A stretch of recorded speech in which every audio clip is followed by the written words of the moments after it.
Bonsoir, cher King Nathan Amougou. Bonsoir, chers panélistes. Bonsoir, chers téléspectateurs dans le monde. Je suis Jean-Oscar Maop, depuis la France, dans la ville de Rueil-Malmaison. Je voudrais ici intervenir par rapport au sujet du jour. La magie rosicrucienne est-elle dangereuse? Quels en sont les dangers? Alors, je voudrais d'abord commencer par parler de l'origine de la magie rosicrucienne. La magie rosicrucienne prend ses origines dans le livre des morts égyptiens. La première société rosicrucienne naît entre 1614 et 1616, de notre ère bien sûr, par les intellectuels protestants luthériens dans l'église protestante, sous l'inspiration d'un futur pasteur luthérien au nom de Johann Valentin Andrea. Donc Johann Valentin Andrea. Donc c'est le côté ésotérique de l'église protestante, puisque c'est des intellectuels protestants qui créent la Rose-Croix, depuis en s'inspirant du livre des morts égyptiens.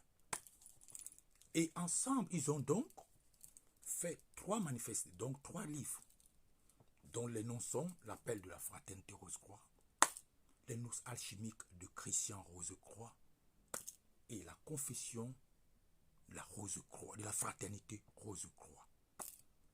Ces 3 manifestes sont dans l'église extérieure, dans l'église luthérienne, sous le nom de le voyage du pèlerin. Ceux qui sont protestants, s'ils ont lu le voyage du pèlerin de John Bunyan, du pasteur John Bunyan, vous allez trouver que c'est ce livre-là qu'ils ont maintenant transformé le côté ésotérique. Quand ils ont créé, en fait, Christian Rose-Croix, qui est le personnage mythique, chrétien à la rose et la croix. Voilà. Donc, ici, le mythe de Christian et ce mythe de la rose et de la croix naît entre 2 courants d'eau, les fleuves, le Maine et le Rhin. C'est en Allemagne. C'est en Allemagne que naît la Rose-Croix, la première Rose-Croix. Bon, maintenant, comme toutes les communautés religieuses, il y a plusieurs sectes qui naissent sous le nom de Rose-Croix.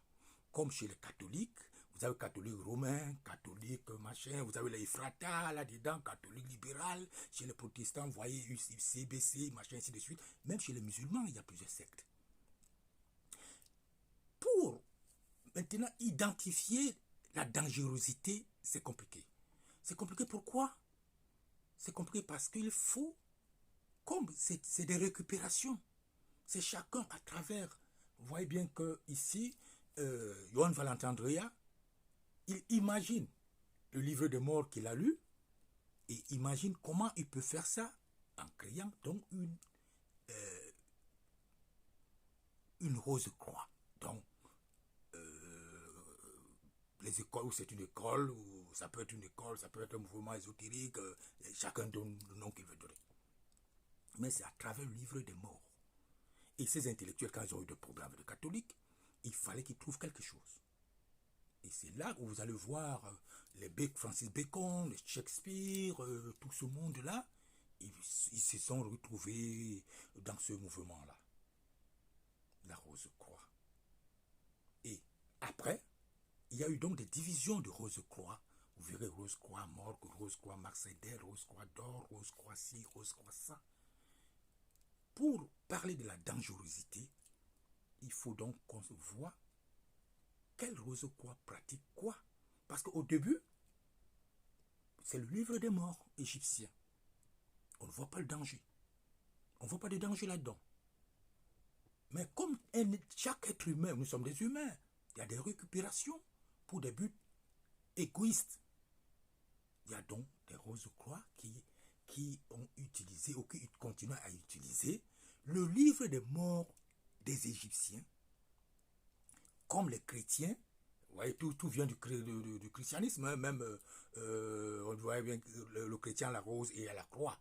Et quand on parle du christianisme, nous savons bien qu'il s'agit de Osiris, Isis et Horus. Quand vous voyez bien comment la naissance, c'est copier-coller de la spiritualité qui est née de l'Afrique, donc de l'Égypte antique. Je pouvais bien aller plus loin s'il y avait une Rose-Croix indexée et que par là, par ces pratiques, on allait voir ce qui est danger, ce qui fait un danger. Mais là, je vous dis, c'est du copier-coller du livre des morts égyptiens. Maintenant, c'est l'usage qui rend des choses dangereuses. Quand c'est pour exploiter les autres, quand c'est pour faire, bon, ça dépend de quelle besogne.